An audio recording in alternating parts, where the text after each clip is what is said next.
Oh, guys, we have such a good show for you today. I am so excited. Jess is going to be talking to us about career changes. And what do you do when God tells you to do something and it's like totally off the wall? And how do you handle that? But before we bring her on, I'm Carol Henderson with Life by Design, and I've got my wonderful co host here with me, Miss Barbara Ellison. Hi, everybody. Yes, I'm Barbara Ellison of the Wellness Playroom. For you to be the best version of you. And that's what we just love bringing people on that have, especially onto this show, because we've all been faced with decisions to make, with changes in our lives that were either unexpected or they just went in a different direction than what we thought. I mean, like, we always have our own plans, but sometimes that's not what God plans for us. And how do we handle that? So this is going to be a great conversation. So if that's where you are, stay tuned. Tell your friends to come on, because I think we have all been faced with those situations. Yes. I know I have several times in my life, but you know what? It always works out. It really does. But lots of times, they always say it's not what happens to you that defines you. It's how you handle what happens to you that Yes. defines you. Yes. So, Jess, welcome to the show. How are you doing? And so tell us about you and how all of this came about for you. Sure. Well, first of all, thank you so much to both of you for having me on your show. I'm very excited to be here. I am Jess Marshall. I have an online women's hormone health coaching business called Courageous Woman Wellness. And that is what the big career change was for me. So, well, 2021, I was working at a hospital. So I have an exercise science degree background. So I was working at a hospital, with outpatients in the weight loss surgery patient program. So I was counseling patients about exercise, just educating them about it, helping them kind of find ways to fit that in their life and why it's important, and helping to work around barriers. And I did find a lot of fulfillment in it, but I knew it wasn't something that I wanted to necessarily make a lifelong career out of. But I'm very thankful for it because it did open a lot of doors for me, and I did learn a lot. But then the program grew, which is great, but then my hours grew with it. Mm. And, I was like, great, I would love to work towards a full-time status, because in my head, at that time, we had two children. I'm married. We had two children at that time. And so in my head, I was going to be this awesome full-time working mom who had it all together, right? We all think we're going to be able to handle all these things beautifully. But I wasn't handling it beautifully. I was very burnt out. I was drained. I was also going through my own hormone health issues, which that's kind of what helped propel me into my current career. But then also in summer of 2021, I had been there just about 5 years, and there were some policy changes happening, and I kind of took that as my sign that, you know what, this is, you've been thinking that you're not as happy there as you were in the past. Maybe this is your sign that you find something else. And I was like, okay, first decision made. I'm going to find something else. Second decision, what is that something else? So, like, what am I going to do? Do I apply to other hospitals? I'm like, no, because actually the position that I had at that current hospital was a very rare position. Like, there aren't a lot of them around. I was a very special position. So I'm like, okay, well, I'm not going to find one like that. What do? I don't want to go back to training at a gym because those hours just are very hard with young kids too. So I was like, what am I passionate about? What do I like? What do I like about my current job? And when I thought about it, I really connected with the women, like my female patients, who were kind of in that mid age range, like 20 to 45 years old. those are the ones I really connected with and I loved talking to. I'm like, okay, so I know who I want to work with, but what can I do with this? And I actually initially wanted to go into helping pregnant and postpartum women. So really focusing on them because I had been through 2 pregnancies at that time, and I was shocked at the lack of information and education I got about my own recovery and how to ease back into exercise safely and just how to take care of myself postpartum.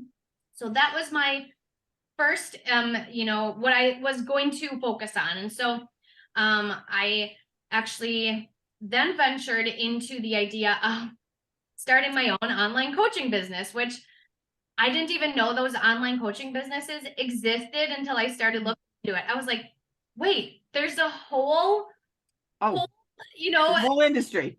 Yes, a whole industry of this. I'm like, how have I missed this? Because I had always just done in-person work every day, in-person training. Yeah. And so then I started researching more out of, about that. And I was like, well, can I actually like make something of this? Can I bring bring income to my family? Can I do this? I know nothing about business. What do I know about owning my own business? And I thought about it, and I journaled, and I talked to my family and friends, and I, of course, prayed about it. And the more I thought about it and prayed about it, I was like, I didn't just feel God nudging me. He was like full-blown pushing me into this decision. Like, duh, Jess, like, of course, this is what you need to be doing. Right. Once that flip was switched, once he put that like decision in my head, I cannot explain to you the weight that was lifted off of me. Like, I just got chills remembering about it. Yeah.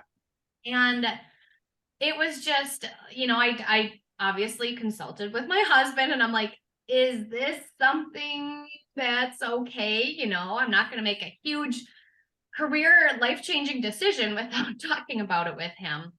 And he was fully supportive. My parents, my family, my friends were all fully supportive, which completely helped too. If there was anybody thinking I was crazy, at least they weren't telling me to my face. Yeah. And that's always a plus, because lots of times that's one of the things. Sometimes families can be, you were blessed that you had a really supportive family. They can be your biggest supporters and your biggest critics. Or their biggest critics. So and they're the biggest hurts to your heart when they're a critic. Mm-hmm. Yeah. But yeah, I have gotten nothing but support from my family and friends, and that does mean wonderful to me, and it really helps me. And yeah, so once I made that decision, I then went about researching, how do I do this? What are the steps to take? So I filed as an LLC. I hired a business coach right off the bat, because I'm like, okay, if I'm going to do this, I am going to do this. And I told my job, I gave them like a 6 to 8 week notice, basically, so they could find a replacement. And I started kind of setting things up on the back end of my business while I was finishing up my time at my current job. And then actually about a week before my last day at my current hospital job, all of a sudden I found out like later that week was going to be my last day due to some different policy changes. So I was like, oh, okay, well, you know what? That's fine. At that point, I was kind of like, good riddance, I'm done. Yes. Yeah. Yeah. We were living in Dallas one time. My husband had given a 1 month notice at the company where he was. And he, we were selling our house, moving back to Amarillo and stuff like that. And he gave us notice to be, honorable and do what he needed to do. And they said, but they were in some financial issues. And they said, well, go ahead and go home. And so he came back home, and it's 1 month early, and we have 3 small boys, living not hand to mouth, but living frugally close with the move and all of that. And it was just like, oh, okay. I said, well, we're going to get through this. And we did, because we couldn't move till the house sold and, or closed. I don't think we'd even sold it yet. I'm not sure. It sold within 1 week in a depressed market. So for $1,000 less than what we were asking. So that was pretty good for those days in the 80s, in the severely depressed market. But yeah, it's a shock. It's a total shock. And you're like, okay. And see, his income was our income, because I stayed home with the boys. So it was just like, okay. So I can so relate to that thing about, oh, okay, well, there's 1 week more free time. Yes. More free time. More or less money. So we spent a lot of that month next door. At our neighbors had a pool, and so we went over and played with the boys, and had some wonderful last family time in the Dallas area. But anyway, back to your story. But one thing, Jess, I wanted kudos. One of the things that struck me, and you've said it a couple of times, which is so important. You did your research.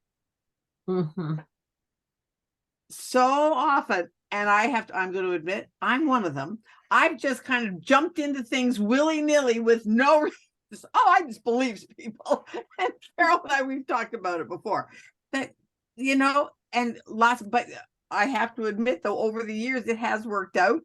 But it's so nice to hear somebody that's obviously younger than we are, who really did do her research. And so kudos to you for doing that. So if you're listeling to this, don't listen to Carol and I, who just jumped into things. Well, hold on. I'm gonna change that thought. Yeah, but I mean, like this podcast, analysis paralysis, and not everything. And either you cannot. And that's something people in our age bracket are more that do research are more tend to do. Now, I'm a fly by the seat of your pants. God said, do this, it'll work out. I'll have on the job training. But so many people try to research too much, and then they can't make a decision because there's too many choices, too many ways of doing it. So kudos to you for moving to doing your research and moving on and taking action. Thank you. Yes. One thing that my business coach taught me is take messy action. Exactly. I really like that. Yeah, I mean, I have definitely jumped into things willy-nilly before, like you said. I have also done my research on things too, but this was one thing, because I was like, okay, well, yes, my husband was more of our income, but I'm like, I still need to make sure we all of a sudden aren't just like at a loss, like, oops, Jess has no income to contribute. So that's why I was, because it's us, and we had 2 kids, and I needed to make sure that it was something legitimate. And once that decision was made, I was like, okay, I need to do this. I need to make it right. Work, and it's crazy how all the blessings that it has brought our family. Like, I never, ever, ever thought about owning my own business. Here I am owning my own business. I never, ever thought I would stay home full-time with my kids, because I was going to be that amazing full-time working mom who still had it all balanced together, right? Like, that was just my picture of my life for me. And here I am staying home with my kids, which we now have a third. So, and it's just amazing. Like I said, the blessings that have come from it, from these things that I never, ever pictured my life as. Like, I am so much more calm around my kids, because I'm not trying to rush them out the door, and then we get home, rush them with supper, and like I said, I was having some of my own hormonal health issues too. So now that my hormones are healthier, that definitely helped my mindset also. But it's just, I mean, I remember one time, even for this recording, my daughter came home from school, and I was like, okay, I have to feed the baby, and then I have a podcast recording. She's like, why are you always working? And I was like, you realize I only work a couple hours, like a couple days a week now, right? Like, do you remember when I was gone all the time? You don't, and that's fine. But how old is she? Our oldest she's almost 8, and then we have a 5-year-old and then an almost 6-month-old. So, Oh, wow. and it's hard, right? Like it's hard running my business from home when I've got a baby at home. I've got a preschooler home half the day. Plus my husband, he works full time plus. So then running a lot of the stuff in the house. And I mean, it's hard. And some days I am definitely brought to my knees, but then that's also like, I know my faith has grown in these past several years too, just because it's like, we can't do it alone. Like, yes, that Right. family support, friend support, like we were talking about, but like the God support, I mean, I feel bad that it took until my 30s for me to really truly know what it feels like to rely on God. I think I took a lot of it for granted because I grew up in a Lutheran home. I went to a Lutheran grade school, Lutheran high school. So I was just surrounded by a lot of Mhm. believed the same thing I did. And even when I went to college and I was, surrounded by a lot of people that didn't believe what I did, I still just kind of took it for granted because it was always a part of my life. And even though, stuff, it's not like my life was just a walk in the park either, but like I just kind of always took it for granted. But here I am in my 30s, all of a sudden I'm like, oh wow, like look at all God has done for me and look at how much I need him. And that has also been such a blessing, obviously, because then that goes out to how I talk to my kids about God and faith. And Mhm. hearing them pray at night before bed is just like, it's amazing. And I was like, okay, this is no matter what I choose for work, like this is my highest calling is raising my And kids. that is scriptural. It says that children are to learn at their mother's knee. And, the thing is that, people in your spot that are saying, oh, if I'd only known, if I'd only known. And I'm not saying you do that, but, you played the hand of cards you were dealt. You don't know what you don't know back then. And we're in a different era than we were in the 80s, in the 90s, in the 2000s. Things are different. The way that I deal with my grandchildren is, and it doesn't have anything to do with the grand, but even we raised for a while when his mom died, and dad was, on call, so he would come. I don't want to say he wasn't in the picture because of some bad thing. His job, he had a 30-minute call out, and we lived 45 miles away, so he would come up on his days, and I would take Cohen on his days. But there's that way that you just deal with things differently in different eras. Part of it's age, part of it's experience, but a lot of it is just the era. I mean, look at what's going on in the world right now. Things are getting really, really bad. And then they're getting really, really good. I mean, the Ashbury revival, and it's breaking out on all kinds of college campuses. I mean, it's getting worldwide right now. And so those kind of things are exciting. But it's just a whole different era. And there's just so many changes even than when I raised my kids. And definitely since I raised mine, just different in parenting. Just parenting itself is very different. Well, and Barbara, to that, what are the differences in cultures? Barbara's from Canada. So what about how they raise in Canada and how we raise in the US, or north where Jess is and south where I am? Right. I mean, and there really is differences. Just because like in the winter, it's a different than if you have a more temperate and just a temperature that your kids can go outside and play more. But here in the north, when in the winter, when it's 20 below, kids don't go out. Yeah. I mean, they're out for like half an hour, and then it's like, I want to come in because it's it's so cold. So all of those things. Well, and I had friends that were from the north, and they would bundle up and have picnics in 24 inches of snow. And I'm like, y'all are crazy. Picnics are for the summer. Yeah.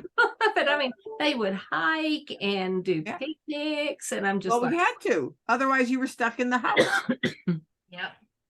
and we thought nothing of it.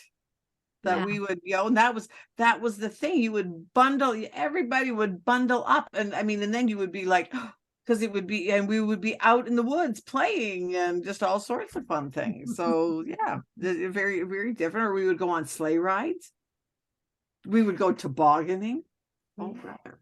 Yeah. Well, we did that some, but it was usually sunny and didn't last long, because our snow, we can get big snows and it's gone in 2 or 3 days. Oh yeah, no, ours would come and stay.